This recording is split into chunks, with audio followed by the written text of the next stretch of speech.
de novembro de 2013. Gol de Alexandre Pato aos 45 minutos do segundo tempo garante vitória do Corinthians e manda o Fluminense para a zona de rebaixamento. São Paulo perde do Furacão Atlético Paranaense e dá adeus a uma invencibilidade de 10 jogos.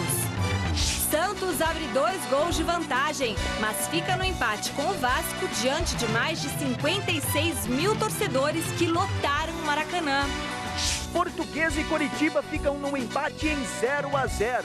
E integrantes da logística do Coxa são agredidos por torcedores da Lusa. Palmeiras vence o Joinville e fica a 1 ponto da conquista do título da Série B. Tem também um show de gols pelo Brasil e na Europa. E ainda, Felipe Massa se despede da Ferrari e anuncia acerto com a Williams para a próxima temporada. Continue com a gente. O Gazeta Esportiva volta já.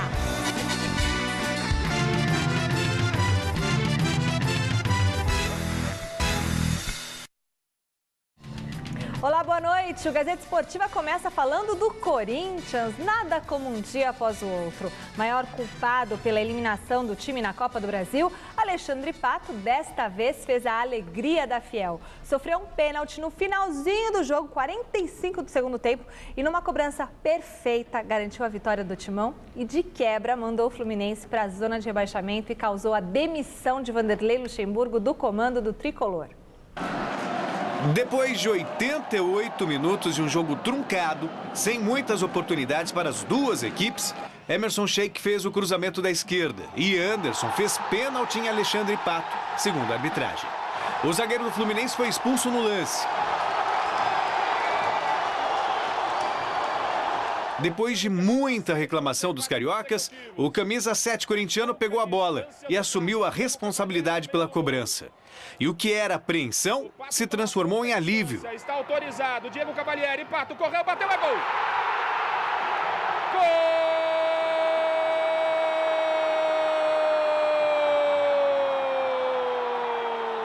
do Corinthians! Alexandre Pato! E ele faz a festa! Alexandre Pato na rede. E ficou assim em Araraquara. Corinthians em 12º lugar, 1. Fluminense em 18º, 0. Recebe cartão amarelo. Eu sabia que o Pato era o melhor batedor tecnicamente. Ele trouxe para ele, nós conversamos, eu e o Alessandro. E o Alessandro colocou assim: professor, nós enquanto equipe, é ele que é o melhor batedor. Aí, pô, tu faz o gol com essa pressão, 45 do segundo tempo passando. O erro que cometeu e corrigido que foi, pô, tu traz uma pressão muito grande.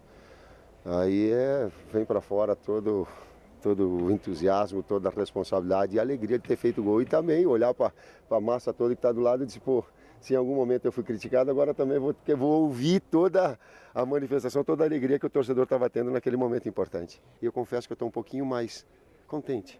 Não e o tal do planejamento, Tite? Desculpa, o tal do planejamento. Está acabando o ano, nem sabe se você vai ficar. Todos os técnicos falam de planejamento. O planejamento não está paralisado nesse momento com essa indefinição? Não, sabe por quê? Porque o planejamento de um clube não tem que estar na mão de técnico. O técnico não é manager. O técnico não busca o orçamento do clube e não diz quem vai investir. Quem tem que fazer isso é a direção. Por isso que existe o Roberto, do Ilho e o Edu, porque numa escala hierárquica eles estão acima. E ele não fica à mercê, até porque eu também não gosto. Quando tem que lidar negócio de grana e tal, para falar mal, que tá cheio, que o cara pede ou que não pede, ou que o cara estabelece valor, tá cheio. Então, se tem uma coisa que eu faço, é dar 2 passos para trás. Mas esse planejamento, ele já está sendo direcionado. Grande noite para você que acompanha o Gazeta Esportiva. Vitória importante para o Corinthians, conquistada no último minuto. Para mim, o pênalti existiu e o Pato demonstrou muita personalidade, coragem. Ele poderia decretar o fim dele no Corinthians se errasse o pênalti, mas foi para a cobrança, cobrou muito bem, diga-se de passagem, e acho que ganha sobrevida no clube, pelo menos no quesito carinho da torcida. Futebol, a gente sabe o que ele pode render, apesar do mau momento.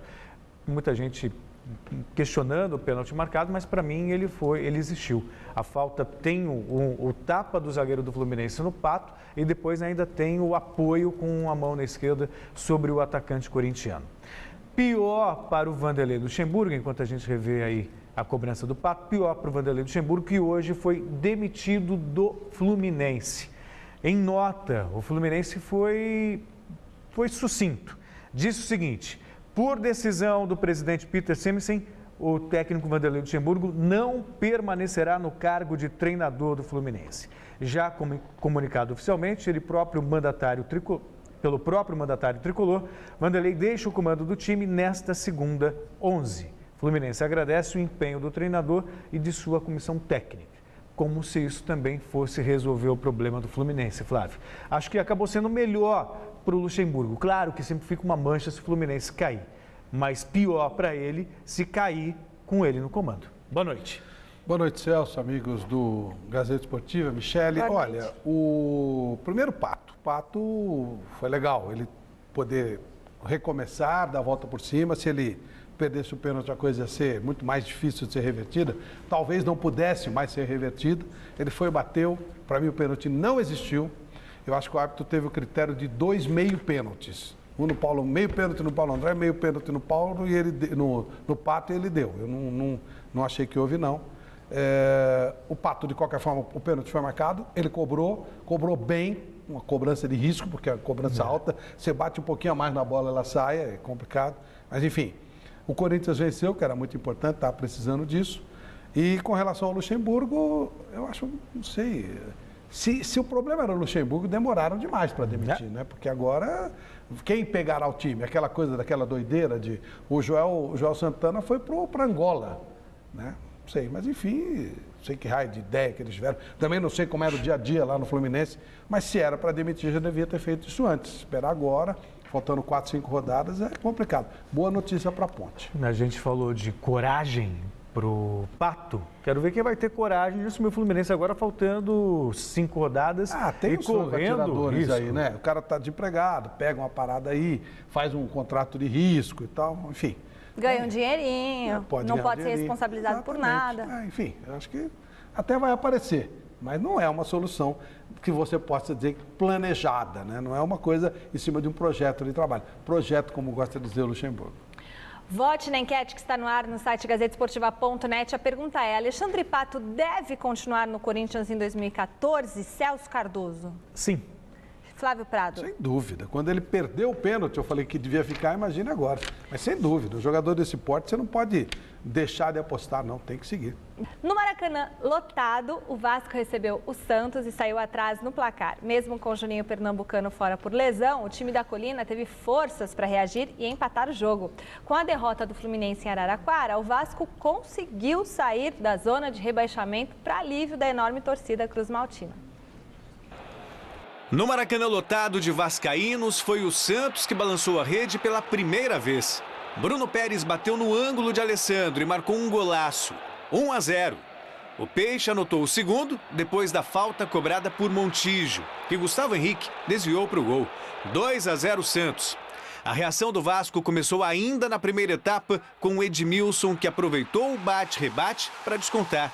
2-1. E aos 32, o sempre contestado André conseguiu um gol chorado e deu números finais à partida. Final, Vasco 2, Santos também 2.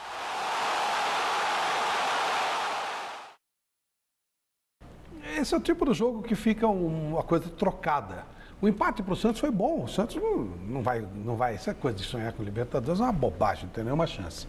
E ele ganhou mais um pontinho fora de casa. O Vasco é que está no sufoco e teve um mau empate dentro de casa. Mas como o Santos fez 2-0, ficou meio que um processo invertido, né? Ficou uma certa frustração para o Santista e um sintoma de que o Vasco está... nada disso. O Santos poderia ter matado o jogo no primeiro tempo. Depois, evidentemente, o Vasco melhorou um pouquinho. Mas o resultado foi melhor para o Santos do que para o Vasco, sem dúvida. O Santos não mudou nada. E o Vasco saiu da zona de rebaixamento, mas está ali, está na brechinha para voltar para lá. É que nessa hora, levando em consideração a rivalidade, o fato de estar ali concorrendo com um lugar... Gente, recebi uma mensagem do meu nenê, desculpa. Fico imaginando, ele deve estar teclando lá agora com... Enfim, não duvide. Não vou duvidar. Não duvide, porque... Eu perdi meu raciocínio, onde eu estava? Você estava cornetando o Vasco por causa da rivalidade. Quer dizer, por causa da rivalidade com o Fluminense. Como o Fluminense perdeu, e de quebra ainda foi para a zona do rebaixamento, então esse empate soa como uma goleada, por conta justamente dessa rivalidade, por ter saído da zona do rebaixamento e ainda ter deixado um rival.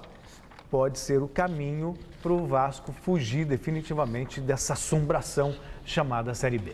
É curioso porque as crianças hoje estão muito evoluídas, né? Mensagem para o papai, é um negócio bacana. Minha netinha faz isso também. Como assim mensagem para o papai? Ué, foi para mandou mensagem para mamãe, para papai. Para mamãe, ele acabou de mandar uma mensagem para mamãe. Não, ele pega o meu celular e fica mexendo na tela mesmo. Claro. Não acredita? Vou trazer aqui para você ver. Amor, eu te amo, meu marido Bruno. Te amo. O Cruzeiro fez a lição, vou falar isso toda vez, viu?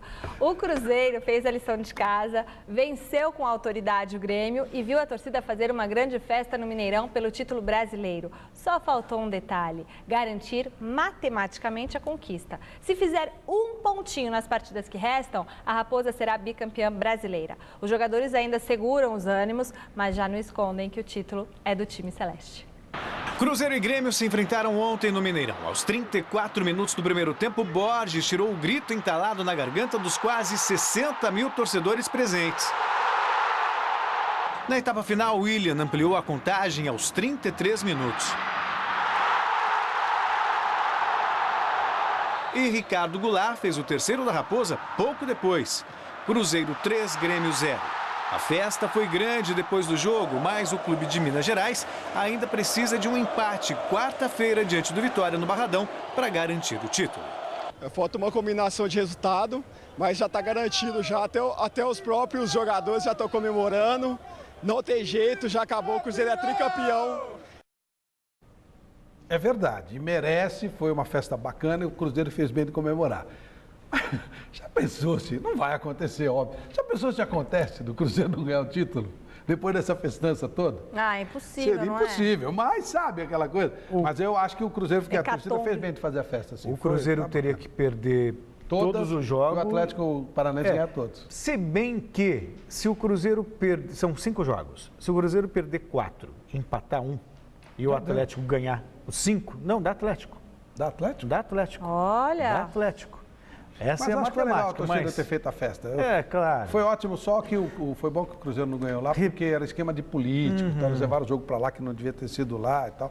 Só isso. A festa pode ser em Salvador, na próxima quarta, contra o Vitória ou contra a Macaquinha. Aí já o bicho é mais complicado, né? O jogo aí era para ser em Varginha, agora vai ser em Uberaba ou Uberlândia? Uberlândia. Uberlândia. O título cruzeirense só não saiu porque o Atlético Paranaense não deixou. Na Vila Capanema, o São Paulo ficou bem longe de apresentar o futebol que fez a equipe deixar a zona de rebaixamento e sonhar com uma vaga no G4. Além da derrota para o Furacão por 3-0, o tricolor deu adeus a uma invencibilidade de 10 jogos. Confira os gols. O São Paulo começou a sentir a força do Furacão rubro-negro logo aos 11 minutos de jogo. Marcelo, com esse lindo gol, fez 1-0 Atlético. Aos 27, Paulo Baier bateu o escanteio e Luiz Alberto foi lá no alto para anotar o segundo, 2-0. E na etapa final, Ederson recebeu passe de Marcelo para definir o placar em Curitiba. Atlético Paranaense 3, São Paulo 0. Se dá gosto de ver o Cruzeiro jogar, também dá gosto de ver o Atlético Paranaense jogar. O São Paulo não fez uma partida catastrófica, não. Mas o Atlético, olha esse gol, Flávio. Esse gol é para desestabilizar qualquer time. Belíssimo jogador, hein? Marcelo Cirino, ele está sendo muito bem votado para a revelação do Troféu Mesa Redonda. E realmente, olha, uma grande revelação do campeonato paranaense, que ele era do Sub-20, e mostrando um grande serviço também do time principal. E o que dizer também do Paulo Baier, né, Flávio? Uma beleza. Paulo, veterano, sabe? Tem jogador que se encaixa em determinado clube, é uma coisa inexplicável. Veterano e faz jogando o que está jogando. O Atlético vai terminar o campeonato, ao que tudo indica, como vice-campeão e com toda a justiça, foi uma grata surpresa nesse campeonato brasileiro. E já adotou, agora é norma, ontem eu falei porque não é só o Wagner Mancini, que é ótimo, né? O preparador físico do time é apenas o Moraci Santana, ou seja, ótimo, um dos melhores do mundo, se não o melhor. E já ficou resolvido que o ano que vem, de novo, o Atlético joga o campeonato regional com o Sub-20. Eles, o ano passado, né, esse ano aqui, teve problema com televisão, teve problema com a federação e teve a ideia que a presidência já queria colocar em prática devagarzinho. Aí eles anteciparam isso botando o time sub-20, porque é um espaço que eles não têm gente para colocar, né? Não tem onde colocar, né? Sub-20. Então colocaram para jogar e agora ficou como definido isso. O São Paulo sentiu o peso de jogar contra uma equipe que estava mais descansada e, evidentemente, em algum momento teria que perder. Foi ontem. Num jogo cercado de confusão dentro e fora do estádio, Portuguesa e Coritiba não foram além de um empate em 0-0 e continuam na luta para se afastar da zona do rebaixamento. Reportagem Felipe Sboril. Um confronto direto na luta para escapar de vez da assombração chamada rebaixamento. É assim que a Portuguesa do atacante Diogo recebeu o Coritiba do experiente Alex, que pressionou logo no início do jogo neste chute forte. Nessa bomba de Carlinhos. Demorou um pouco, mas a Lusa procurou e não encontrou o gol nesse tiro de Bruno Henrique. No intervalo do jogo, confronto entre a Polícia Militar e a torcida do Coritiba. O cacetete ardeu nas arquibancadas.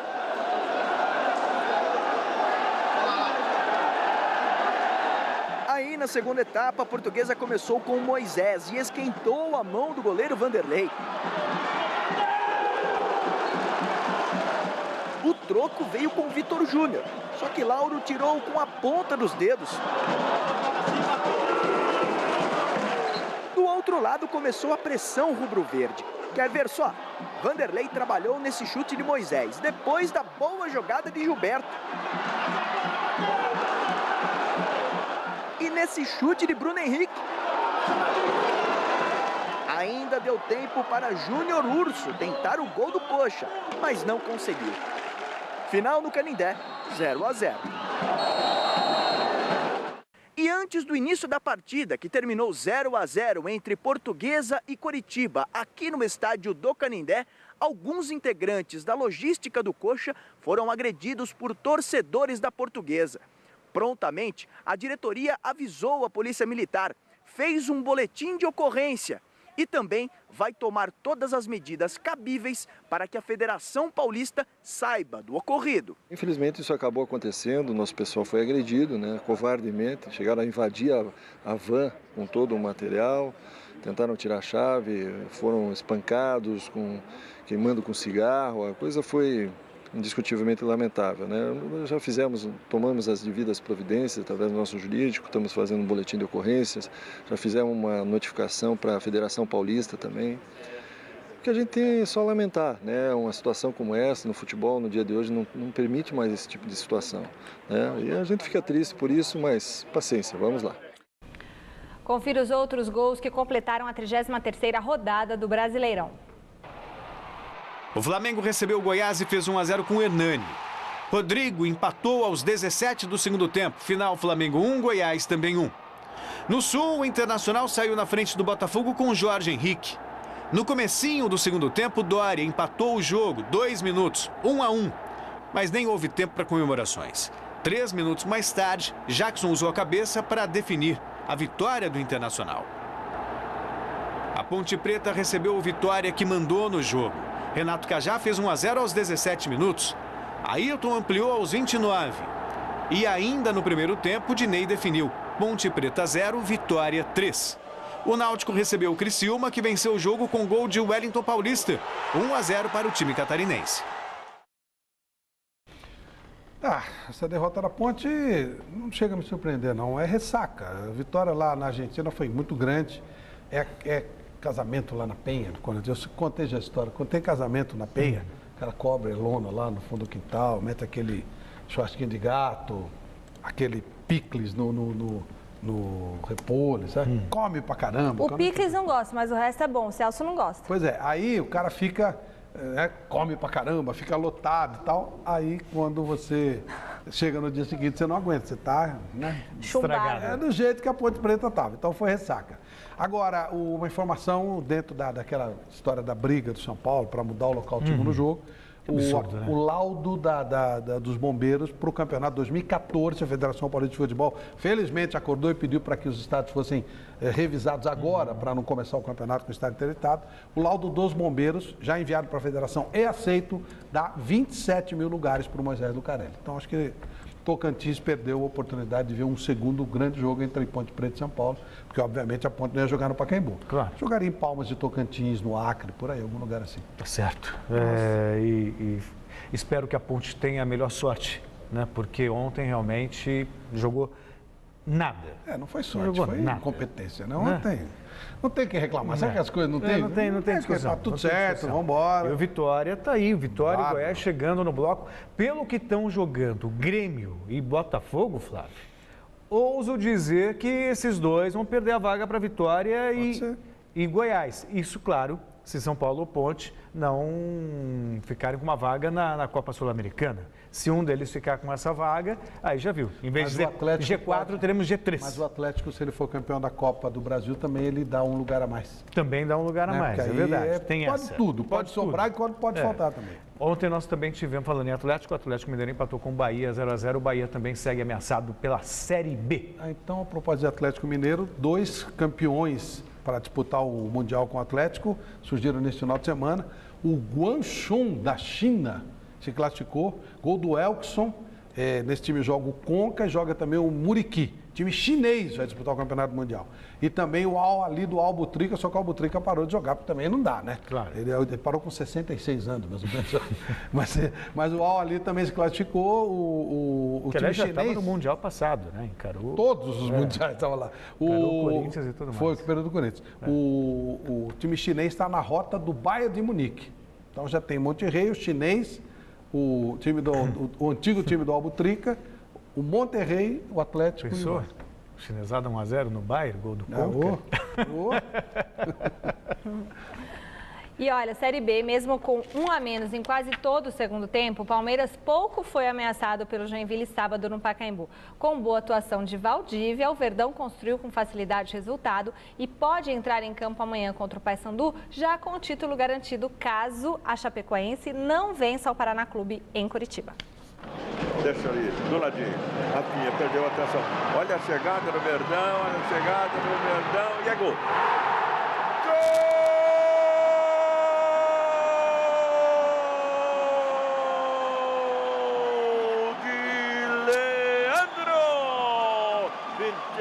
Minutos 22 minutos e meio. Leandro bota lá no placar. Palmeiras 1, Joinville 0. Lateral, Wendel faz, lançou lá para o meio, pegou Valdívia, fez uma finta pela esquerda, abriu, lançou para dentro da área, um bolão. Gol!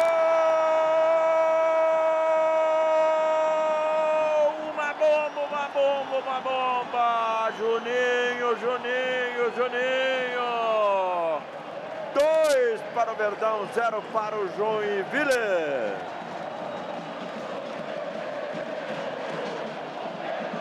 Vai para cima, olha o Ananias, fugiu o Sandro, desequilibrou, vacilou na jogada. Atenção, olha o cruzamento, o Henrique passou por ela, sobrou, atenção, ele tira e gol!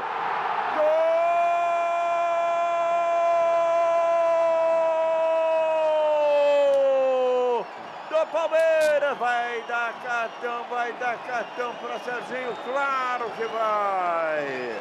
42 minutos e meio, Palmeiras 3-0. Podia fazer uma enquete, né? Quem vai ser campeão primeiro, Palmeiras ou Cruzeiro? Então, mas não vai dar tempo, porque o Palmeiras já vai ser amanhã, né? Então não tem jeito. O Palmeiras será primeiro. 2 palestras. E o de São Paulo ganha. O ano foi bom para os dois, dentro do que cada um podia ter como objetivo. Palmeiras, normal, dentro do que tinha que fazer mesmo. Bola para frente. Eu não vou falar sobre o negócio de Gilson Kleber. Não, chega. Não dá para falar. Não, já... Fala que o Valdívia mandou muito bem, né? Sim. Foi uma bela partida. E o Leandro muito mal. Como é que é? E o Leandro muito mal, foi expulso de novo.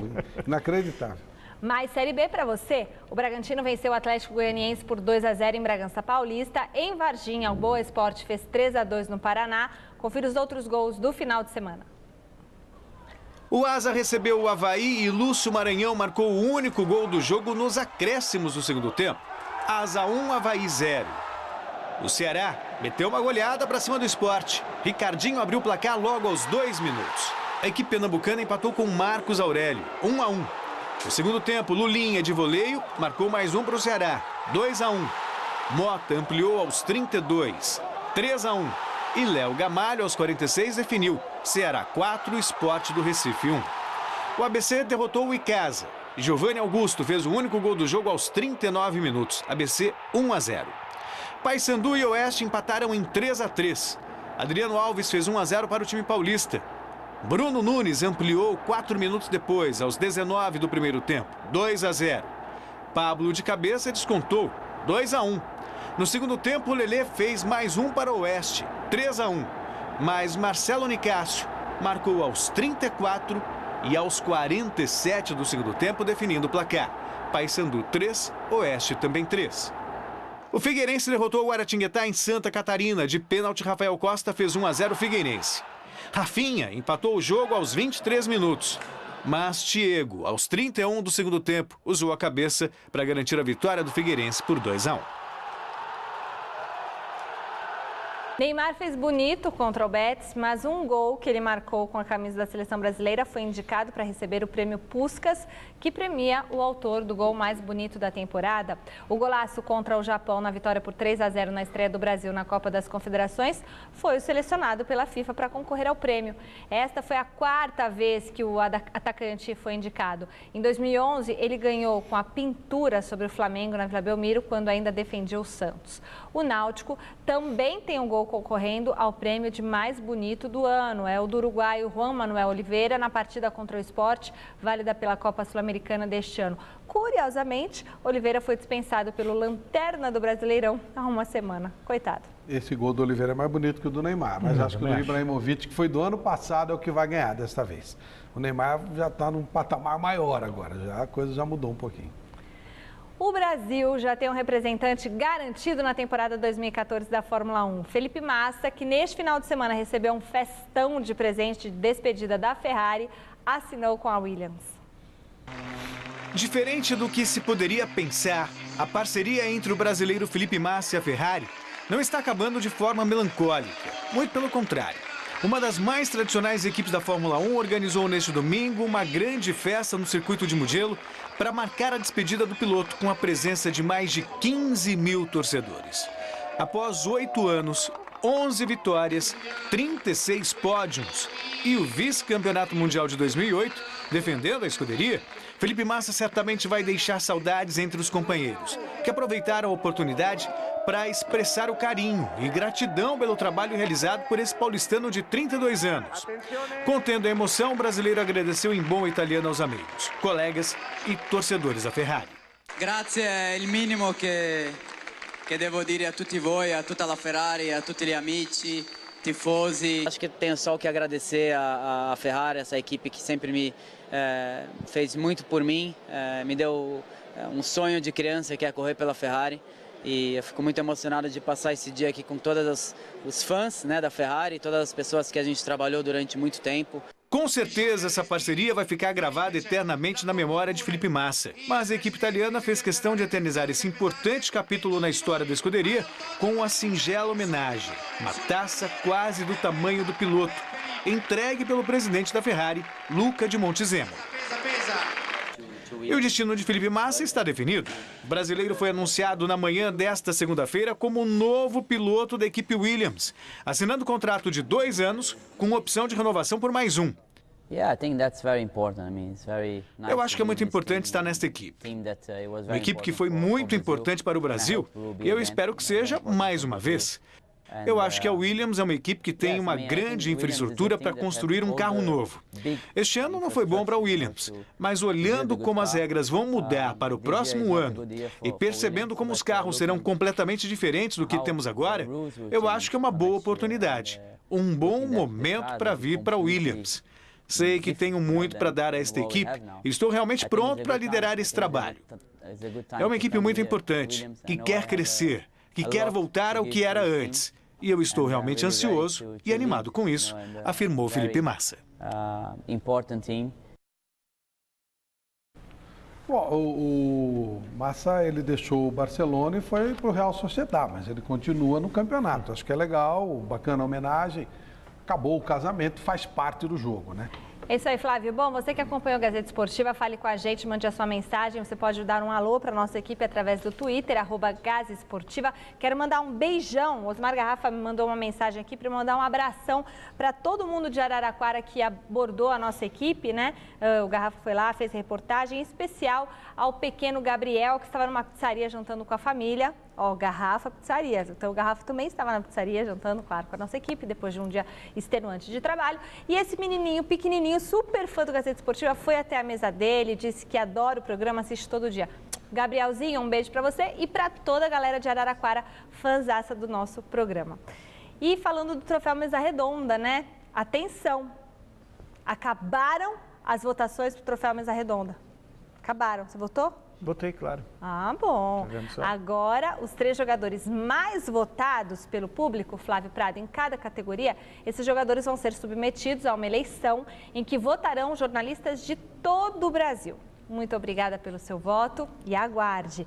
Vem aí a maior festa do futebol brasileiro. E a Luxcolor e a Baltec estão com a gente, essas empresas maravilhosas, no Troféu Mesa Redonda, deixando 10ª edição no Troféu Mesa Redonda. Beijão para todo mundo da Luxcolor e da Baltec. Empresas nota 10 no 10º ano do Troféu Mesa Redonda. Muito legal. Ah, adorei essas empresas nota 10.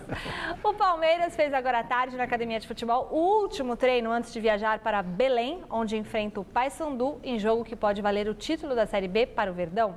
Jonas Campos acompanhou os trabalhos do Alviverde. Michele, falta pouco, muito pouco para o Palmeiras soltar de vez o grito de campeão brasileiro da Série B 2013. Amanhã às 9h50 da noite em Belém, um simples empate contra o Paysandu já garante ao Verdão o título da segundona. Esse título, inclusive, pode chegar antes mesmo do Verdão entrar em campo.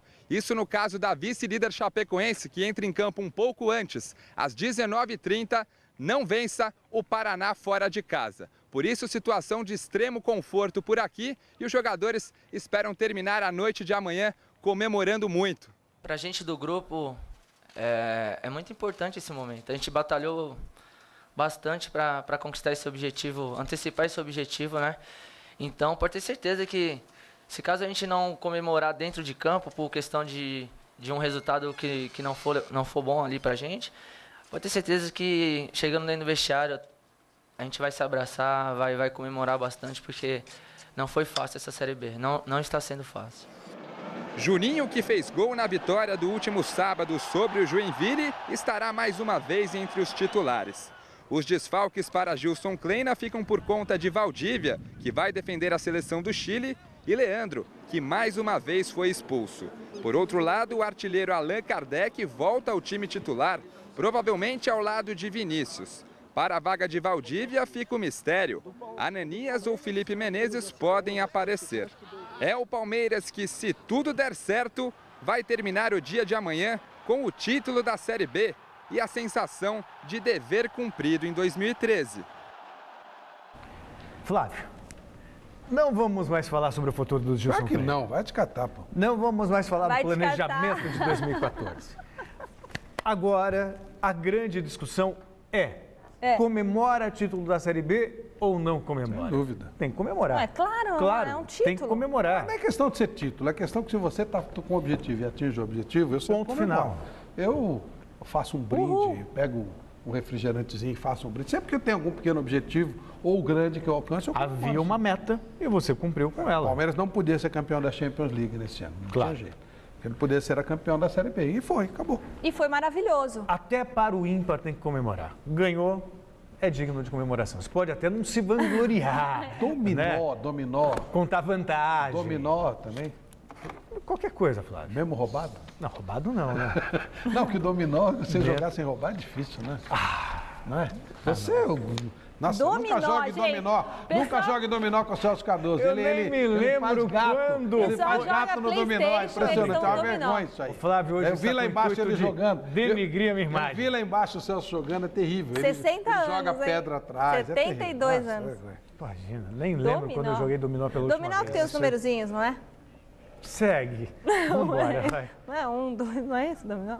Pois você não quer ir pra você esquecer. Não, agora é PlayStation, outras coisas, gente. Dominó já muito Vamos falar antigo. de São Paulo. Tá cheio de barzinho vendo a gente, os caras estão jogando dominó lá. Isso aí, então um beijão pra todo mundo que tá assistindo a gente jogando dominó. Voltamos a falar do São Paulo, que começa a semana juntando os cacos depois da derrota pro Atlético Paranaense por 3-0. E já pensa no confronto da próxima quarta-feira contra o Flamengo em Itu. Do CCT da Barra Funda, Alexandre Silvestre tem as informações do Tricolor. Michele, pessoal ligado no Gazeta Esportiva, a derrota para o Atlético Paranaense quebrou uma invencibilidade, na verdade, uma sequência de vitórias do São Paulo no Campeonato Brasileiro de 4 rodadas. Frustrou um pouquinho os planos de vocês em relação a G4? 7 pontos acima na tabela? É complicado, né? Mas a gente vê numa crescente boa, né? Como você destacou aí. Mas uma hora tinha que perder, né? O futebol é feito de derrotas, empates e vitórias. A gente procurou fazer o nosso melhor, óbvio que tem situações contrárias também. A equipe do Atlético é uma grande equipe, mas a gente vai continuar trabalhando focado lá em cima agora, que a gente já distanciou um pouquinho lá de baixo, mas a gente vai continuar focado em busca de vitórias e o máximo de pontos que a gente conseguir que nos ajude lá no final do campeonato. Ô Luiz, o Muricy reconheceu depois da partida que não deveria ter mandado a campo força máxima, o pessoal está muito cansado, tá mesmo? Olha, é óbvio que a gente cansa um pouco por causa de viagens longas, mas tem outros fatores também, como eu falei, a equipe do Atlético é uma grande equipe. Teve fator campo também, um campo não muito bom, mas não é desculpa minha. O Muricy, por algumas palavras, está certo também que a gente está bastante cansado. Tem que realmente dar uma girada nesse elenco, nas partidas com o Flamengo, quarta-feira e Fluminense, domingo, antes do mata-mata com a Ponte pela Sul-Americana? As pessoas que trabalham aí por trás da nossa equipe, que são estudadas para isso, eles vão saber tirar e colocar na hora certa. Se precisar poupar, tenho certeza que o Muricy vai saber poupar na hora certa. Você é boi bandido, mas pipocou, hein, cara? Você tá me devendo uma voadora no Rogério Ceni.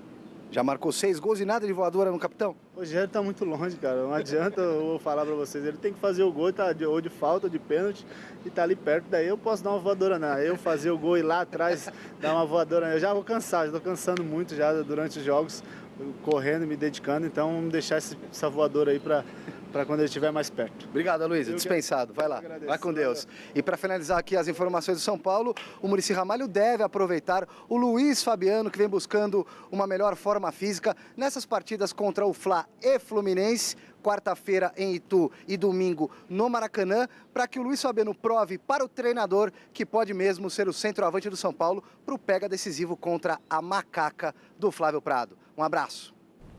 E da Ponte Preta, o Luiz Fabiano, né? Se não servir lá para o São Paulo, acho que na Ponte ele ainda joga.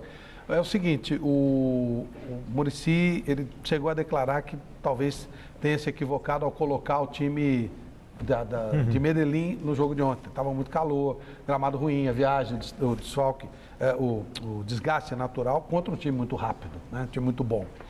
Enfim, faz parte. Eu acho que o Luiz Fabiano tem que jogar sim. Ele é um jogador de um nível muito alto e que está vivendo um mau momento, tem se contundido e precisa mostrar se consegue ou não voltar à boa forma. Se voltar, joga em qualquer time, inclusive no São Paulo. Você falava do jogo que a Ponte apresentou a documentação e tal. Até o momento dessa matéria, o Silvestre até me ligou dizendo que lá no São Paulo ninguém tinha nenhuma informação a respeito do local do jogo com a Ponte Preta. Mas de acordo com o Flávio... Não, a documentação já foi aceita. Já foi aceita, então. Está no site da Federação. São Paulo vai ter que jogar. Tem 2 lugares para jogar. Ou no Moisés do Carelli ou em Palmas de Tocantins. Então vai ser no Moisés só a definição da Sul-Americana, né? Claro. Ou Palmas de Tocantins ou no Moisés do Carelli. Tem coisas que eu não consigo entender. Ponte Preta já decidiu o Campeonato Paulista, já disputou semifinal de Campeonato Brasileiro usando o Moisés Lucarelli e de repente vira problema. Pode ser em Rio Branco, no Acre também, que nos assiste lá, com uns lugares bons para fazer. Eu vou sair um pouquinho agora do São Paulo para dar uma informação. O Diego Costa foi cortado da seleção da Espanha. Por quê? Porque ele se lesionou, sentiu uma lesão muscular no final de semana. Nossa senhora, os caras chuta que é macumba. Bate um bumbo bravo, hein? Nossa Nossa Pois senhora. é. Meu então Deus. não vai ser dessa vez que ele vai defender a seleção da Espanha. Tem gente comemorando nas redes sociais. Eu não comemoro, eu dou uma força para ele. Tem que jogar pela Espanha mesmo. Disse isso aqui várias vezes. O jogo era contra a Guiné Equatorial, de um goleiro brasileiro que joga aí no Alecrim, o Danilo. Ô, louco, mas cara, segue a vida, vai. Meu Deus do céu, tá louco. Nosso estúdio zica, né? Nossa senhora, o cara tem um zoião que eu vou te falar, viu? Aqui no nosso estúdio, o chefe Valdomiro Santos, beijo pra você, meu querido, estará hoje no Ronivon, receitas imperdíveis. Hora de falar do Corinthians, que comemora a vitória diante do Fluminense por 1-0 e se prepara para enfrentar o Curitiba no Paraná. O Esboril acompanhou a segunda-feira do Timão, confira. A vitória corintiana neste final de semana no interior de São Paulo colocou o Timão em uma zona mais confortável na tabela de classificação. Chegou aos 45 pontos na 12ª colocação. Faltam apenas 5 rodadas e 1 ponto nas contas do pessoal por aqui para se livrar de vez da tão mal falada zona de rebaixamento. Apenas um empate contra o Coritiba nesta quarta-feira no Couto Pereira coloca o Corinthians nessa situação. Por isso, é inevitável não tocar no assunto planejamento para a próxima temporada. A portas fechadas, os diretores afirmam não estarem parados e procuram reforços para 2014. No topo da lista de prioridades está a renovação de contrato do treinador alvinegro. E essa conversa para a permanência ou não do técnico Tite deve acontecer após a partida deste meio de semana. Claro, se o Corinthians conseguir o pontinho que falta para matematicamente não pensar mais em cair para a segunda divisão. Só uma questão de matemática também, mero capricho. Assim como o Cruzeiro, né, é só uma questão de tempo, Corinthians cair para a segunda divisão, não vejo a menor possibilidade, nem com uma hecatombe. Ih, falou isso, deu problema. Falou isso, São Paulo perdeu por 3-0, gente. Não foi não isso vai que cair, aconteceu. não vai, eu não tenho nenhuma chance de cair, claro que não. E aí acaba também essa novela chata, o Tite vai ficar, o Tite não vai ficar, o Tite já resolve logo de uma vez e a gente aguarda logo esse pontinho do Corinthians para resolver também essa história do Tite vai ficar, Tite vai ficar, então... Chato. Resultado final da nossa enquete do site gazetesportiva.net. O Alexandre Pato deve continuar no Coringão em 2014? Sim, 56% dos votos. O programa de hoje termina aqui. Amanhã às 6 da tarde tem mais Gazeta Esportiva. Fique agora com o Jornal da Gazeta. Boa noite. Tchau. Até daqui a pouquinho, então, no Jornal da Gazeta. Abraço. Tchau.